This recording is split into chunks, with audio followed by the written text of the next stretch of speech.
Em 13 de maio de 2025, o Brasil e o mundo se despediram de um dos maiores nomes do espiritismo, Divaldo Pereira Franco. Nascido em Feira de Santana, na Bahia, em 5 de maio de 1927, Divaldo enfrentou uma infância marcada por perdas e desafios espirituais desde muito cedo. Ainda jovem, Divaldo começou a perceber presenças e ouvir vozes. Seus dons mediúnicos logo se manifestariam com clareza. Foi no espiritismo que Divaldo encontrou respostas e um caminho de paz para sua sensibilidade espiritual. Desde os anos 1940, Divaldo dedicou sua vida à divulgação do espiritismo, percorrendo o Brasil com palestras e mensagens de amor. Em 1952, ao lado de Nilson de Souza Pereira, fundou a Mansão do Caminho, um projeto que transformaria milhares de vidas. Com mais de 3.000 crianças e jovens atendidos por dia, a Mansão do Caminho se tornou referência em educação, saúde e assistência social. Entre os espíritos que o acompanharam, destaca-se Joana de Ângeles, sua mentora espiritual, autora de dezenas de obras psicografadas. Com mais de 250 livros psicografados, Divaldo espalhou luz por meio da palavra escrita. Suas obras foram traduzidas para mais de 15 idiomas e chegaram a mais de 60 países.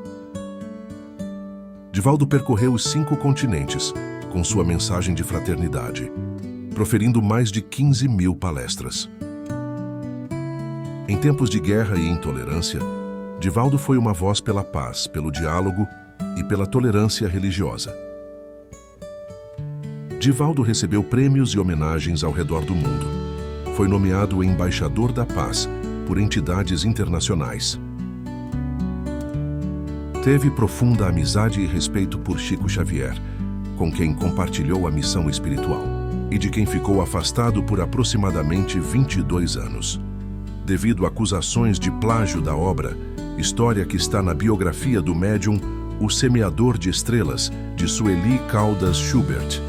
Sobre isto, o médium relatou ter sido perseguido por um espírito obsessor que, durante uma reunião mediúnica com Chico Xavier, em Uberaba, teria se manifestado publicamente. Ele não se apresentou como inimigo. Falou como sendo aquele que vinha cumprir uma missão: destruir o espiritismo, como relatou Divaldo. Com influência junguiana, os livros de Joana abordam o autoconhecimento e a psicologia espiritual. Para Divaldo, o Evangelho de Jesus era a chave para a transformação interior. Mais que palavras, sua vida foi um exemplo de serviço desinteressado ao próximo. Mesmo com tanta seriedade na missão, era conhecido por seu bom humor e leveza. Mesmo com a saúde delicada, continuou a falar ao público até seus últimos anos. Em 13 de maio de 2025, Divaldo retornou à pátria espiritual, cercado de amor e gratidão. O Brasil parou para homenagear este que foi um farol para milhões. Seu exemplo permanece vivo, nas obras, nas palavras e, sobretudo, nas ações. Ouçamos uma vez mais sua voz nos ensinando a amar. A vida humana é o momento culminante da criação, seja sob o ponto de vista místico, teológico, seja pelo ponto de vista materialista. É aquele momento grandioso em que o ser começa a pensar. Divaldo partiu, mas o convite ao amor, à caridade e à transformação interior segue conosco. Obrigado, Divaldo, por ser luz em nosso caminho. Que a sua jornada continue na eternidade, iluminando almas.